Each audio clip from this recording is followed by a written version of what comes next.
Hello my dear friends, welcome to IACE, welcome to the Hindu editorial analysis come vocabulary management. నేను మీ Kiran sir. ఈరోజు 29th నవంబర్కి సంబంధించినటువంటి కంటెంట్ని మేము ముందుకు తీసుకురావడం జరిగింది. Today we're going to discuss things related to 29th November Hindu paper. So what are the things that we're going to discuss is assignment, vocabulary, revision, right? So నిన్న మనకి అసైన్మెంట్ ఇవ్వడం జరిగింది కదా, సో దాంతో మనం మన సెషన్ని స్టార్ట్ చేద్దాం. సో అసైన్మెంట్ సొల్యూషన్లో మనకి we will try to decode this. దీని ఒకసారి డీకోడ్ చేసే ప్రయత్నం చేద్దాం. Okay, right. So this is your solution, correct? Yeah, చూడండి అమ్మా. Farmers from different parts of the states gathered in Mohali, Punjab and Panchkula, Haryana followed a national wide. So అక్కడ పోయింది అక్కడ. So there is some inconsistency there. చదివేటప్పుడే ఆ inconsistency మనకి క్లియర్గా కనిపిస్తుంది, ఎందుకంటే this is not a verb. Gathered, this is your verb కదా. సో మరి ఇదేమైంది? So it is giving extra information. So that's a participle phrase. So you have to make it as following a nationwide protest call given by the SKM. Okay, so above heavy security arrangements. చూసారా, ఇక్కడ preposition ఏం వాడాడు? Above అంటున్నాడు. Security arrangements above, no, it doesn't make any sense. You have to use amid, మధ్య, security arrangements మధ్య అని చెప్పడానికి amid. So ఒక వైలెన్స్, ఓకే, లేదంటే కొంత టైట్ సెక్యూరిటీ అరేంజ్మెంట్స్ మధ్య ఏం జరిగింది అని చెప్పడానికి we use that preposition amid. Okay, amid disturbance, amid అని మనకి ఆ నౌన్ వాడతాడు, security arrangements. Farmers are on a sit in protest and intent to march to Chandigarh to meet the governors and submit demand memoranda, right? So ఇందులో మీరు అర్థం చేసుకోవాల్సింది ఏంటి? SIT in protest అన్నాడు, బాగానే ఉంది. మీట్ ద గవర్నర్స్ అంటున్నాడు, బాగానే ఉంది. సబ్మిట్ డిమాండ్ మెమోరాండా అన్నాడు. ఇక్కడ ఏ అన్నది రైట్ సింగులర్ కదా, సింగులర్ నౌన్ని ఇండికేట్ చేసేటువంటి article, right? It's an indefinite article కదా. Definite article is the. So indefinite article వాడాడు అంటే which means singular noun should follow. అయితే డిమాండ్ మెమోరాండా అన్నాడు. ఇక్కడ మెమోరాండా ఇస్ ప్లూరల్ కదా, so you have to make it as memorandum. This is your singular noun. Now it makes sense. So these are the three errors that we have found from the question. Next we will move on to revision vocabulary. So నిన్న మనం నేర్చుకున్నటువంటి వర్డ్స్ని ఒకసారి ఫాస్ట్గా revise చేసుకుందాం. Those who have gone through yesterday's editorial వాళ్ళు ఈజీగా దీన్ని answer చేయగలరు. ఒకవేళ చూడని పక్షాన దయచేసి నిన్నటి ఎడిటోరియల్ని చూసి దీన్ని ఆన్సర్ చేసే ప్రయత్నం చేయండి.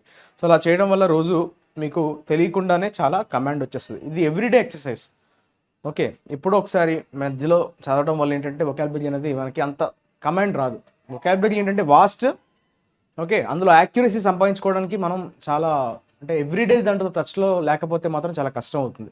సో అందుకే మనం రోజు సిరీస్ అనేది పెట్టుకుంటున్నాం, ఎందుకంటే just because to make you remind the importance of vocabulary. Once మీకు ఆ పట్టు వచ్చేసిన తర్వాత ఏంటంటే మీకు ఒక ఎడిక్షన్ అయిపోతుంది. ఆ రోజు చదవకపోతే మీకు ఏదో మిస్ అయినట్టుగా you will feel that, right? మీకు ఆ ఫీలింగ్ వచ్చేంత వరకు సో ఈ ఎక్సర్సైజ్ అనేది మీకు పుష్ చేస్తూనే ఉంటుంది, right? So very first question చూద్దాం. డిస్పారిటీ అన్నాడు, రైట్? డిస్పారిటీ, దిస్ ఇస్ ఆ నెగటివ్ కాంటెక్స్లో వాడే నౌన్. ఐటీవై సఫిక్స్తో ఎండ్ అయింది కాబట్టి that is noun. So parity, disparity. Parity అంటే ఏంటమ్మా? పే ప్యారిటీ అంటారు, అంటే ఈక్వాలిటీని ఉద్దేశించి మనం ప్యారిటీ అంటాం. వాట్ ఎవర్ డిస్పారిటీ, డిస్పారిటీ అంటే inequality, something which is not equal. So unequal అని చెప్పడానికి మనకి దగ్గరగా ఉండే వర్డే చూడండి, something which is not equal. Incongruity అన్న సేమ్, ఇది కూడా నౌనే. సో ఆప్షన్ సి అమ్మ, మ్యాచ్లో మనకి సి అనేది సరిపోతుంది డిస్పారిటీతో. కాంగ్రిటీ అన్నా ప్యారిటీ అన్నా సేమ్, డిస్పారిటీ అన్నా ఇన్కాంగ్రిటీ అన్నా same, right? Next fathom, this is your verb. What is fathom? So already మనం డిస్కస్ చేసాం, నిన్న ఎడిటోరియల్లో వచ్చింది కదా. So we're unable to fathom అన్నారు, అంటే we're unable to understand, we're unable to decode, we're unable to comprehend. So that is your fathom. ఇది వర్బ్గా వాడతాం కదమ్మా. ఫ్యాథోమీటర్ అంటారు, to measure the depth of the ocean, fathometer. So that is అంటే అసలు తెలుసుకోవడం దాని యొక్క డెప్త్ని, రైట్. సో అండర్స్టాండ్, కాంప్రిహెండ్ అనే మీనింగ్ మనం చెప్పుకోవచ్చు. Understand or comprehend. So that is a verb. Okay, D should be our correct answer. Next quintile. Quintile అనేది noun. బేసిక్గా మనం అనుకున్నాం కదా, top 20, top quintile, bottom quintile. అంటే టాప్ 20% అని, బాటమ్ 20% అని. సో 20%ని ఉద్దేశించి మనం క్వింటైల్ అనే పదంతో సంబోధిస్తాం. అయితే ఇక్కడ మనకి ఎగ్జాక్ట్గా దాన్ని రెప్లికేట్ చేసే వర్డ్ లేకపోయినా సెగ్మెంట్ అనేది మనం తీసుకోవచ్చు యాజ్ ఇట్స్ ఈక్వివలెంట్. సెగ్మెంట్ అంటే ఆ 20% లాట్ని మనం we can call it as quintile. Okay, bottom quintile, top quintile కదా. టాప్ క్వింటైల్ అంటే టాప్ 20%, బాటమ్ క్వింటైల్ అంటే బాటమ్ 20%. సో ఆ 20% అనేది ఒక సెగ్మెంట్గా మనం ఇక్కడ తీసుకుంటున్నాం as a meaning. Next panacea. Panacea అంటే కూడా మనం నేర్చుకున్నాం కదా. సో వన్ క్యూర్ ఆల్ అంటారు కదా, సర్వరోగ నివారిణి. One solution to all the problems, that is called panacea. Pan అంటే all, so panacea is one solution to all problems. So cure all, so that will be your correct answer, E. Okay, one stop destination అంటాం కదా. తర్వాత expedite. Expedition is a noun form, expedite is the verb form. Expedite చేస్తున్నారంటే అర్థం ఏంటమ్మా? So expedite is something you are making something very fast. మీరు దాన్ని చాలా ఫాస్ట్గా చేయడాన్ని we call it as expedite. అంటే హేస్టన్ అనొచ్చు, బి స్పీడప్. హేస్టన్ అన్నా, స్పీడప్ అన్నా సేమ్, అలా త్వరగా చేయడం.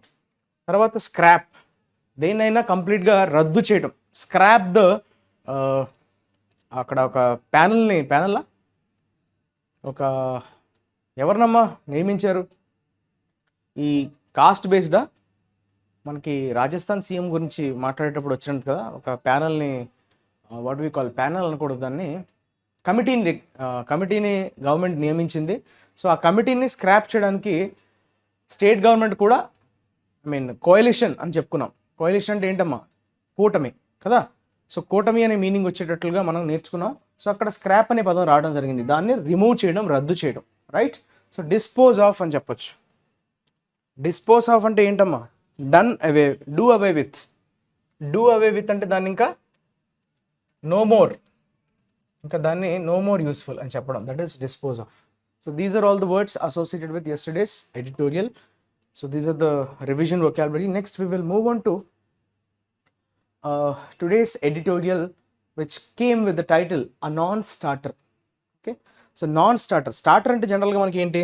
బిగినర్ అనే మీనింగ్ వస్తుంది. నాన్ స్టార్టర్ అంటే అసలు స్టార్ట్ అవ్వకుండానే ఫెయిల్ అయిపోవడం, అంటే ఎవరు కూడా దాన్ని అంతగా యాక్సెప్ట్ చేయలేకపోవడం అనే మీనింగ్ వస్తుంది. ఎందుకంటే ఏది స్టార్ట్ అవ్వకముందే ఫెయిల్ అయిపోవడం అంటే అర్థం ఏంటి? అందరూ అక్కడ రెస్పాన్స్ రాకపోవడం, దాని గురించి ఏదైనా డిబేట్ జరిగినప్పుడు, ఆలోచించినప్పుడు, సో ఎక్కువ మంది దానికి ఓట్ వేయకపోవడం వల్ల అది స్టార్ట్ అవ్వకుండానే ఫెయిల్ అయిపోవడం, అంటే ఇంప్లిమెంట్కి నోచుకోకపోవడాన్ని we call it as non starter. అయితే అది ఏ కాంటెక్స్ట్లో ఈ నాన్ స్టార్టర్ అనే పదం వాడాల్సి వచ్చింది అన్నది మనం అర్థం చేసుకునే ప్రయత్నం చేద్దాం. So basically you have understood what is non starter. So failure అని చెప్పొచ్చు. Before it has begun, lack of response from the audience, lack of response from the stake holders.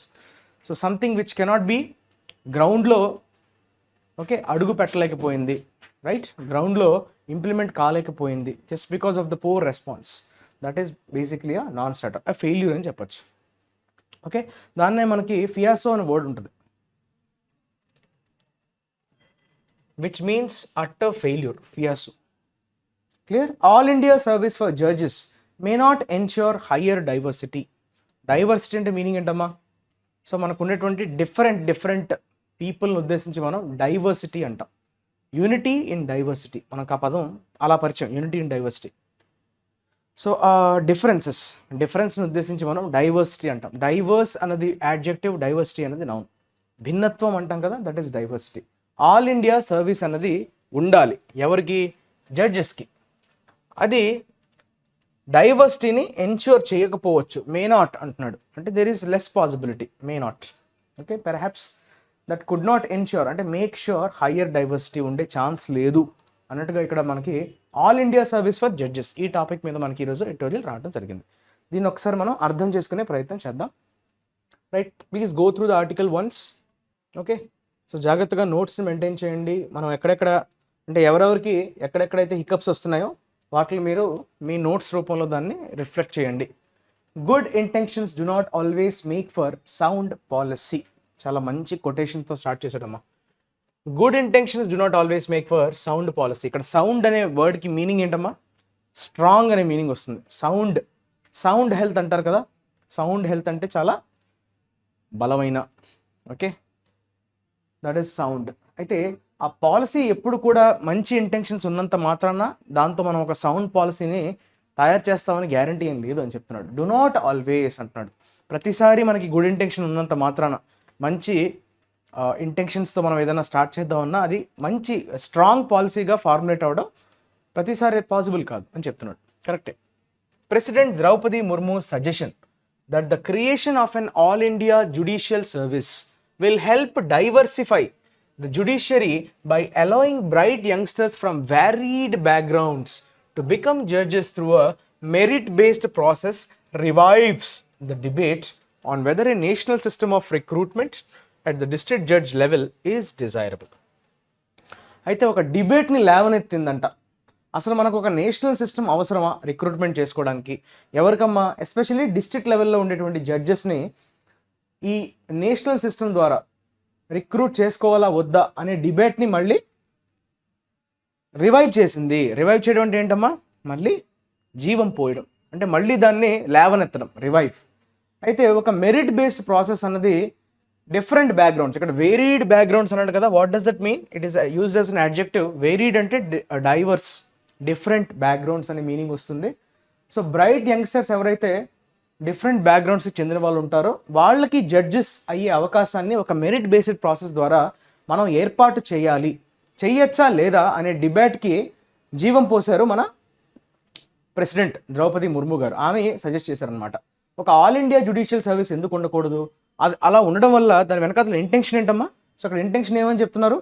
Help diversify the జ్యుడిషియరీలో మరింత diversification వచ్చే chance ఉంటుంది. ఎందుకంటే అక్కడ మనకి కోటాస్ అన్నీ వస్తాయి కదా, ఈబీసీ వాళ్ళు, ఓబీసీ వాళ్ళు, విమెన్ ప్రపోర్షన్, ఓకే. సో మనకి జనరల్గా ఇప్పుడు కోర్ట్స్లో చూసుకుంటే లేడీస్ రిప్రజెంటేషన్ అనేది బాగా తక్కువగా ఉంది. బట్ ఈ మెరిట్ బేస్డ్ ప్రాసెస్ ద్వారా మనం వెళ్తే ఏమవుతుందంటే రిప్రజెంటేషన్ అనేది పెరుగుతుంది, డైవర్సిటీ అనేది ఇంక్రీజ్ అయ్యే ఛాన్స్ ఉంది అన్నట్టుగా ఆమె అభిప్రాయాన్ని తెలియజేశారు సజెషన్ ద్వారా. సో దీనివల్ల ఒక డిబేట్ అనేది రేజ్ అయింది. మనకు నిజంగా నేషనల్ సిస్టమ్ అనేది అవసరమా లేదా? జడ్జెస్ని, అది కూడా డిస్ట్రిక్ట్ జడ్జ్ లెవెల్లో ఉండే వాళ్ళని అపాయింట్ చేయడానికి, ఓకే, అది మనకి అవసరమా? డిజైరబుల్ అంటే ఇది మనకి అవసరమా లేదా అన్నది, అది డిబేట్.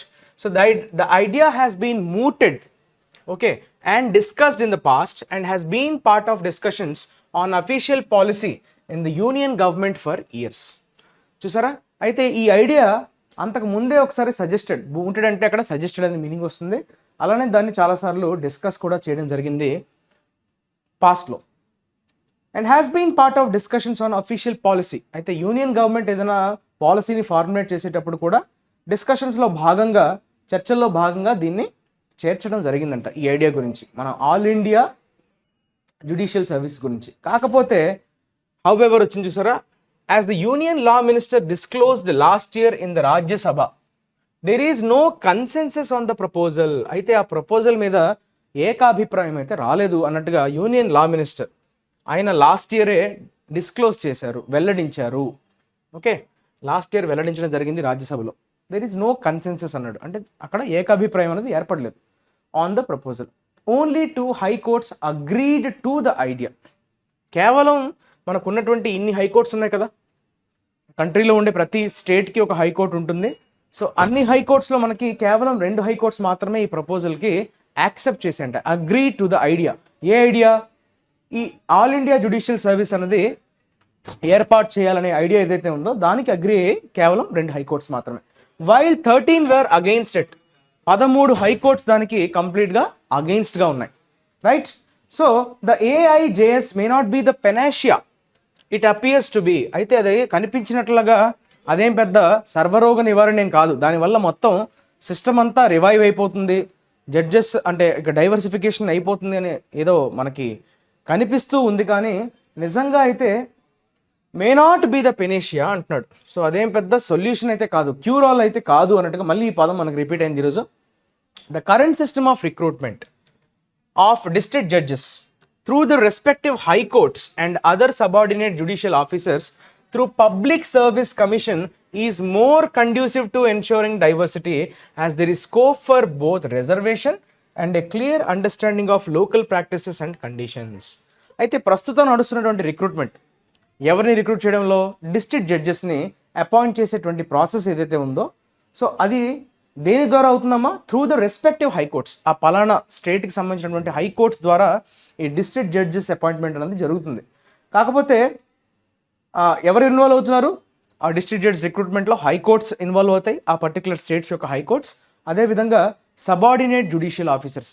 సో వీళ్ళిద్దరూ కలిసి పబ్లిక్ సర్వీస్ కమిషన్స్ ద్వారా ఓకే డైవర్సిటీని ఎన్ష్యూర్ చేయడానికి అది చాలా ఫేవరబుల్గా ఉంది. కండ్యూసివ్ టు అంటే అర్థం ఏంటంటే విచ్ ఈస్ ఫేవరబుల్ అనే మీనింగ్ వస్తుంది. సో కండ్యూసివ్ టు సంథింగ్ అంటే ఫేవరబుల్. ఓకే, అదే మనకి కండ్యూసివ్గా లేదు అని చెప్పడానికి మనం ఏమంటాం? Which is not conducive, which is inclement అంటాం. ఇంక్లిమెంట్ అంటే అర్థం ఏంటి? Which is not favourable. Okay, యూజువల్గా ఇంక్లిమెంట్ వెదర్ అంటారు. ఇంక్లిమెంట్ వెదర్ అంటే మనకి ప్రతికూలంగా ఉంది అని చెప్పడానికి. ఇది అనుకూలం, అది ప్రతికూలం. సో కండ్యూసివ్ అంటే అది మీనింగ్. కండ్యూసివ్తో ఎప్పుడు కూడా మనకి టు అనేది ఫిక్స్డ్ ప్రిపోజిషన్. ఓకే, అందుకే మనకి ఎన్ష్యూరింగ్ వచ్చింది. So that is your జెరెండ్. As there is scope for both reservation and a clear understanding of local practices and conditions. So local వాళ్ళని అపాయింట్ చేసుకుంటే ఏమవుతుంది? లోకల్ కండిషన్స్ మీద వాళ్ళకి పట్టు ఉంటుంది. ఆల్ ఇండియా సర్వీస్ ఆఫీసర్స్కి అయితే వాళ్ళకి లోకల్ గ్రౌండ్స్ మీద అంత పట్టు ఉండదు. సో అందుకే మనకి ఈ ఆల్ ఇండియా సర్వీసెస్లో వచ్చే ఆఫీసర్స్ ఎవరైతే ఉంటారో ఐఏఎస్ ఆఫీసర్స్, వాళ్ళకి అసిస్ట్ చేసే వాళ్ళందరూ ఎవరు? స్టేట్ గవర్నమెంట్ ద్వారా రిక్రూట్మెంట్ అయినటువంటి ఆఫీసర్స్ ఉంటారు. సో వాళ్ళకి గ్రౌండ్ రియాలిటీ మీద అవగాహన ఉండడం వల్ల ఏంటంటే కొంచెం స్మూత్ అయ్యే ఛాన్స్ ఉంటుంది. బికాజ్ అతనికి గ్రౌండ్ రియాలిటీ మీద అంతా పట్టు లేకపోవచ్చు. It takes lot of time, చాలా టైం వేస్ట్ అయిపోతుంది. సో వీళ్ళు అసిస్ట్ చేయడం వల్ల వాళ్ళ పని కొంచెం సులభతరం అవుతుంది. అదే ఇక్కడ చెప్తున్నాడు. సో అలా ఈ కరెంట్ సిస్టమ్ ఏదైతే నడుస్తుందో, డిస్ట్రిక్ట్ జడ్జెస్ని అపాయింట్ చేసేటువంటి ప్రాసెస్ ఏదైతే ఉందో, అందులో high courts, subordinate judicial officers involve అవుతున్నారు. సో అది కూడా స్టేట్ పబ్లిక్ సర్వీస్ కమిషన్స్ ద్వారా ఈ రిక్రూట్మెంట్ ప్రాసెస్ అనేది జరుగుతుంది. దీనివల్ల డైవర్సిటీ అనేది ఎన్ష్యూర్ అవుతుంది అన్నట్టుగా చెప్తున్నాడు. యాజ్ దర్ ఈ scope for both reservation and clear understanding of local practices. So లోకల్గా జరిగేటువంటి ప్రాక్టీసెస్ మీద ఒక ఖచ్చితమైనటువంటి అవగాహన అయితే వాళ్ళల్లో ఉంటుందన్న నమ్మకం ఉంది. So unlike the civil services లా కాకుండా judges are not assisted by an experienced lower bureaucracy in decision making. చూసారా, మనకు అక్కడ సివిల్ సర్వీసెస్లో ఉండే అడ్వాంటేజ్ ఏంటి? సో ఎవడైతే కొత్త ఆఫీసర్ వస్తాడో, ఆల్ ఇండియా లెవెల్ ఆఫీసర్, వేరే స్టేట్ నుంచి అతనికి భాష కూడా రాకపోయి ఉండొచ్చు, కానీ అతనికి అసిస్ట్ చేయడానికి అక్కడ లోకల్ ఎక్స్పీరియన్స్డ్ బ్యూరోక్రసీ వాళ్ళు ఉంటారు కదా. బ్యూరోక్రసీ హైరార్కీలో సో నెక్స్ట్ మండల స్థాయి, జిల్లా స్థాయి వ్యక్తులు ఉంటారు కదా. సో వాళ్ళు స్టేట్ సర్వీసెస్ ద్వారా చాలా కాలం నుంచి పనిచేస్తూ పదోన్నతులు పొంది ఓకే డైరెక్ట్గా వాళ్ళు ఆ పొజిషన్కి రాకుండా చాలా ఎక్స్పీరియన్స్తో వాళ్ళు ఆ పొజిషన్కి వచ్చి ఉంటారు. సో వాళ్ళు అసిస్ట్ చేస్తుంటారు వీళ్ళని.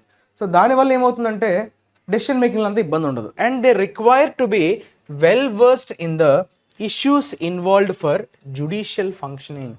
సో వాళ్ళకి ఈ జ్యుడిషియల్ ఫంక్షనింగ్ మీద చాలా అవగాహన ఉండాలి. Require to be well versed అంటే అవేర్. ఓకే, చాలా అవగాహన అయితే ఉండాలి. ఈ సివిల్ సర్వీసెస్లో ఏంటంటే అసిస్టెన్స్ మీకు దొరుకుతుంది.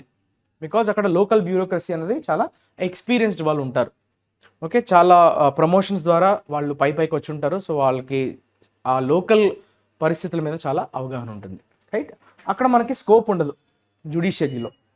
రైట్, సో అదే అక్కడ మనకి హైలైట్ చేస్తున్నాడు.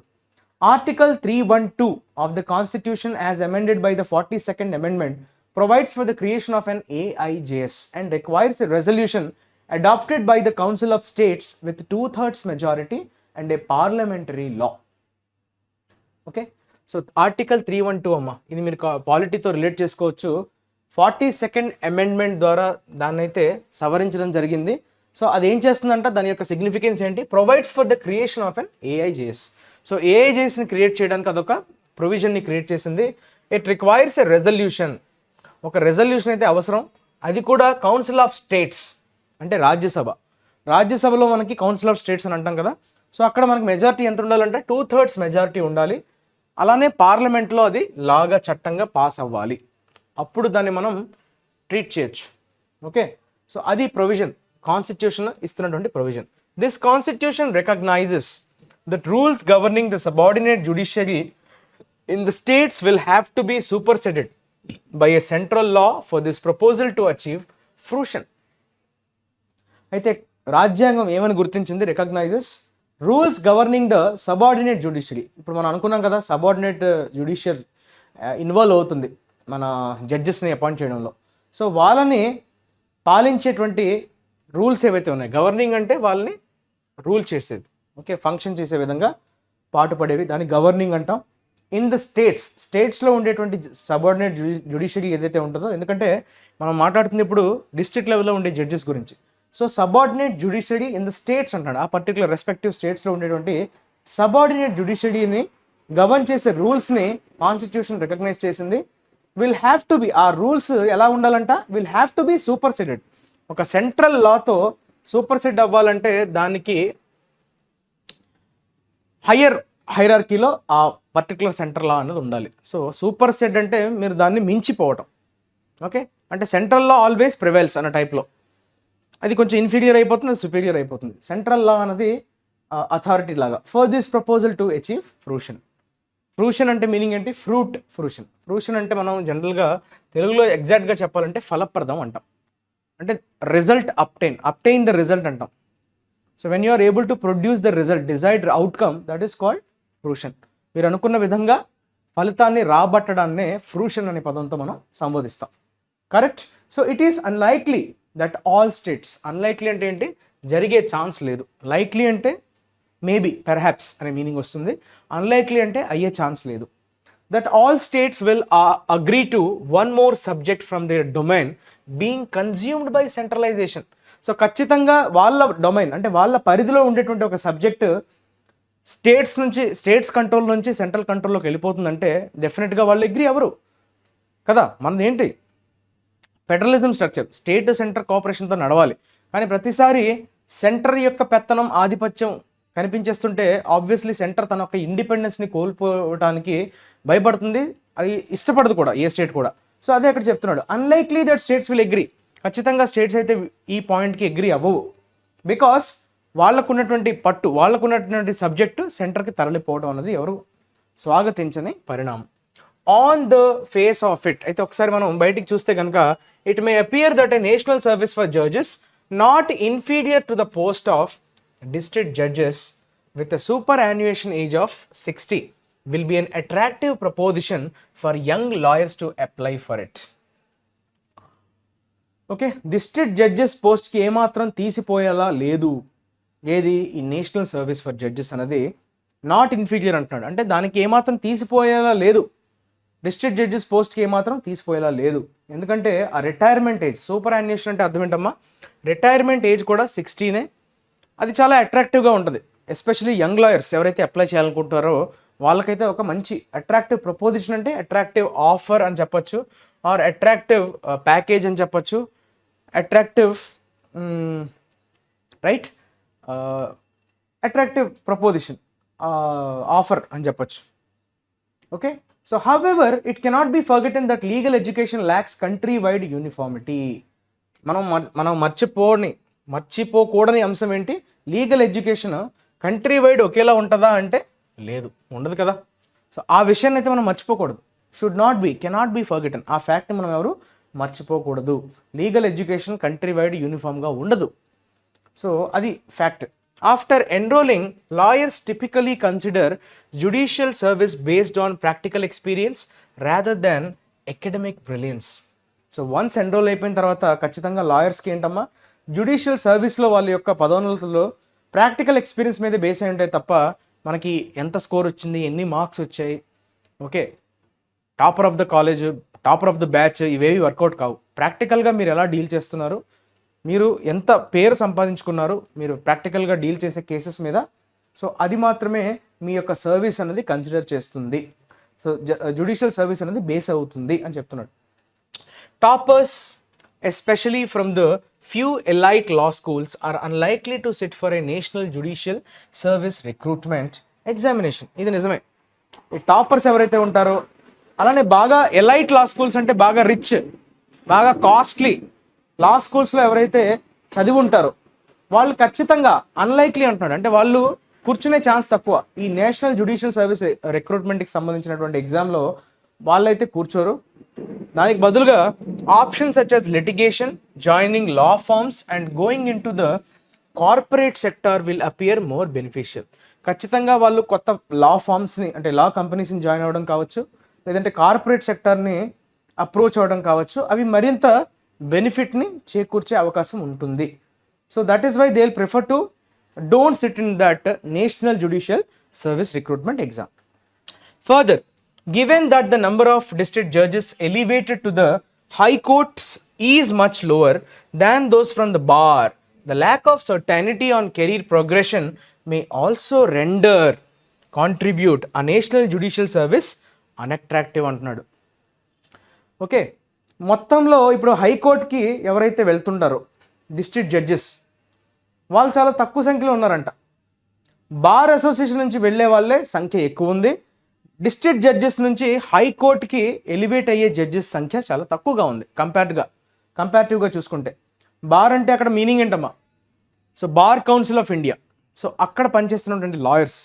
ఓకే, సో వాళ్ళు హైకోర్టుకి వెళ్ళే నెంబర్స్ ఎక్కువగా ఉన్నాయి compare to district judges elevate అయ్యే నెంబర్స్తో పోల్చుకుంటే వీళ్ళ నెంబర్ ఎక్కువగా ఉంది. సో దీనివల్ల ఏమవుతుంది? ఖచ్చితంగా జస్ట్ మనకి కెరీర్ ప్రోగ్రెస్ ఉంటేనే కదా మనం దానికి ఏం అట్రాక్ట్ అవుతాం కదా. సో మనం అప్లై చేయాలంటే రాబోయే కాలంలో మనకు ఉండేటువంటి పదోన్నతులు ఎలా ఉంటాయి, శాలరీ పర్క్స్ ఎట్లా ఉండబోతున్నాయి, కెరీర్ ప్రోగ్రెషన్ అనేది ఎట్లా ఉండబోతుంది అన్న దాన్ని బేస్ చేసుకునే కదా డిమాండ్ అనేది క్రియేట్ అవుతుంది.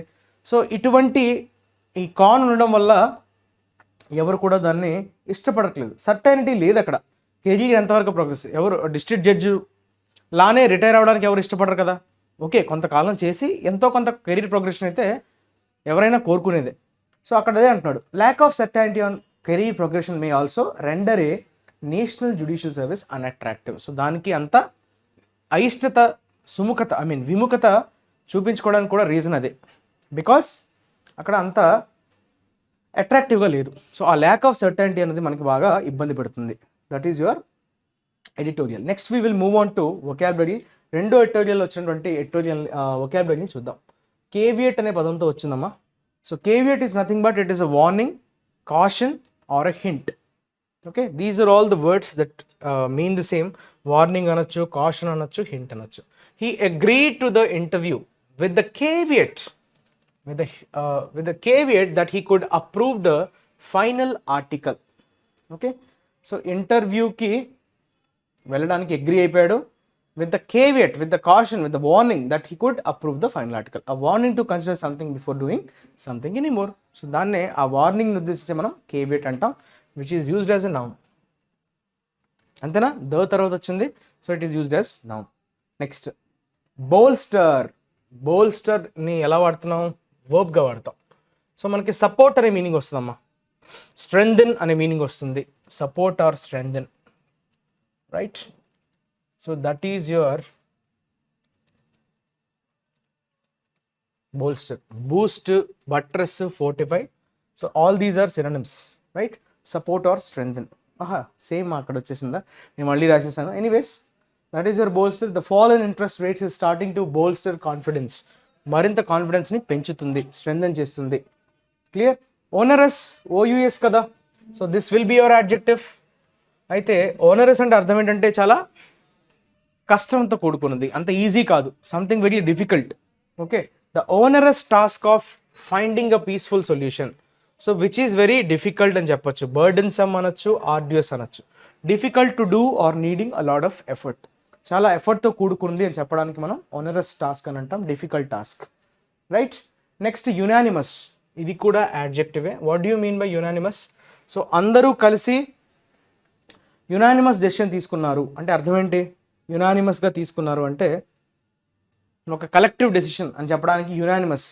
సో ఏకాభిప్రాయం అంటాం కదా, దెర్ ఈజ్ నో అంబిగ్విటీ లేదు, అంతా ఒకే స్టాండ్ మీద ఉన్నారు అని చెప్పడానికి డాక్టర్స్ వేర్ యునానిమస్, ఏకగ్రీవంగా అంటాం కదా, ఇన్ దేర్ డయాగ్నోసిస్. సో అందర్ డయాగ్నోసిస్లో కూడా ఒకటే బయటపడింది, that is unanimous. Harmony, accord, congruent అంటే దెర్ ఈజ్ నో డిస్క్రిపెన్సీస్, అవకతవకలు ఏం లేవు, అంతా ఒక పాయింట్ మీదే ఓకే ఒకే రెస్పాన్స్ రావడం. Okay, fully in agreement, that is your unanimous. Consensus కూడా అలాంటిదే. కన్సెన్సస్ అంటే ఏకాభిప్రాయం. ఇది కూడా మనకి ఇందాక వచ్చింది. ఎడిటోరియల్ చదువుతున్నప్పుడు కూడా ఈ పదం వచ్చింది కదమ్మా. Agreement, conquered, harmony same. The general consensus in the office is that he can't do his job. అందరికి ఉన్నటువంటి అభిప్రాయం ఏకాభిప్రాయం అంటాం. General consensus in the office is that he cannot do his job. That is your usage. చూసారు కదా, general consensus అన్నాడు general adjective, consensus అనేది noun. రిప్రైజల్ అంటే ఇది నౌన్. రిప్రైజల్ అంటే ఏంటంటే కౌంటర్ అటాక్ అని చెప్పచ్చు. రీ, బ్యాక్ ఆర్ అగైన్. రీ అనే ప్రిఫిక్స్ కనిపించిందంటే బ్యాక్ ఆర్ అగైన్ అనే మీనింగ్ వస్తుంది. రిప్రైజల్ అంటే రిటాలియేషన్, దాడికి ప్రతిదాడి, వాదానికి ప్రతివాదం అంటాం కదా. సో ప్రతి దాడి ప్రతివాదం అని చెప్పేటప్పుడు రిప్రైజల్ అనే పదం వాడతాం. Employees did not speak out about the company's pollution for fear of reprisal. So ఎక్కడైనా రిప్రైజల్ అయ్యే ఛాన్స్ ఉంటుందేమో అని భయపడి ఎంప్లాయీస్ ఎక్కడ కూడా మాట్లాడలేకపోయారు. Did not speak out. Okay, retaliation అనొచ్చు, కౌంటర్ అటాక్ అనొచ్చు. మనకు వచ్చినటువంటి దాన్ని కౌంటర్ అటాక్ చేయడం. ఓకే, అటాక్ చేయడాన్ని we call it as counter attack. Retaliation అన్న కౌంటర్ అటాక్ అన్న same. Okay, converge, diverge, converge. Converge అంటే ఒకే పాయింట్లో అన్ని కలవటం. కాన్ఫ్లుయెన్స్ అంటారు. కాన్ఫ్లుయెన్స్ అంటే కాన్ఫ్లుయెన్స్ అనే పదం కూడా ఉంటుంది, మీకు వినుంటారు. కాన్ఫ్లుయెన్స్ ఆఫ్ రివర్స్ అంటారు. సంగమం అంటాం కదా. So that is confluence. Confluence of some reverse. కొన్ని రివర్స్ అన్నీ కలిసి ఒక దగ్గర చేరే చోటనే మనం కాన్ఫ్లుయెన్స్ అంటాం కదా. మనకి అలహాబాద్లో ఉంటుంది కాన్ఫ్లుయెన్స్ ఆఫ్ రివర్స్. అలానే ఇక్కడ కన్వర్జ్ అన్న అలాంటి మీనింగ్ వస్తుంది. మీట్, ఒకే దగ్గర ఇంటర్సెక్ట్ అవ్వడం, మర్జ్ అవ్వడం అనే మీనింగ్లో వాడతాం. మీట్ అని కానీ, ఇంటర్సెక్ట్ అని కానీ. సెక్ట్ అంటే cut. Okay, intersect. 6 fire trucks converged on the burning factory. Converge అయ్యాయి అంటే మీట్ అయ్యాయి. ఓకే, ఇంటర్సెక్ట్ అయ్యారు meaning. To move toward the same point and come closer together or meet. That is your converge. Convergence will be your noun, converge will be your verb. So converge ని మనం verb గా వాడతాం. Convergence, this is your noun form. Clear? Next, indigenous. చాలాసార్లు మనకు వచ్చిన పదం ఇది, right? Indigenous is an adjective which is positive adjective which means local, okay, native, domestic. So మనది అని చెప్పుకోండి, ఇండిజినస్ టెక్నాలజీ అంటాం. సో మనకి మనంగానే ఎవరు ఫారెన్ అసిస్టెన్స్ లేకుండా మనం సొంతంగా డెవలప్ చేసుకున్నటువంటి టెక్నాలజీ ఇండిజినస్ టెక్నాలజీ అంటాం కదా. So he studied indigenous language of Mexico అంటే దానికి నేటివ్, అది లోకల్ అని చెప్పడం, right? That is your indigenous. Next, assignment. ఇది ఆల్రెడీ మనం చేసేసాం కాబట్టి సొల్యూషన్ అయిపోయింది కదా. Next we will talk about today's right assignment చూద్దాం. The families of the workers who were trapping inside the tunnel had to underwent agony and anxiety in the sweltering winter cold. కొంచెం challenging questions ఇస్తున్నా, ఎందుకంటే సింపుల్గా ఇచ్చేస్తే మీకు challenging అనిపించదు. కొంచెం challenging, right? కొంచెం SBI PO లెవెల్లో ప్రిపేర్ అవుతున్న వాళ్ళు, రైట్, RBI ఎగ్జామ్స్ నుండి ప్రిపేర్ అవుతున్న వాళ్ళకి కొంచెం ఛాలెంజింగ్గా ఉంటుంది, right?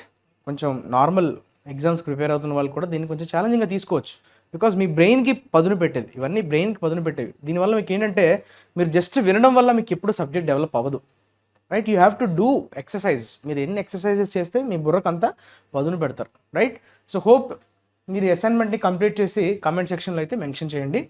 Thank you for watching this video. మళ్ళీ రేపు మనం కొత్త టాపిక్తో, కొత్త ఎడిటోరియల్తో మీ ముందుకు వచ్చేస్తా. వీడియోని ఖచ్చితంగా లైక్ చేసి, ఓకే, వీడియోని షేర్ చేయండి. Stay tune to IACE. Thank you for watching. మళ్ళీ రేపు కలుద్దాం. అంతవరకు take care. Your Kiran sir signing off. Have a nice day.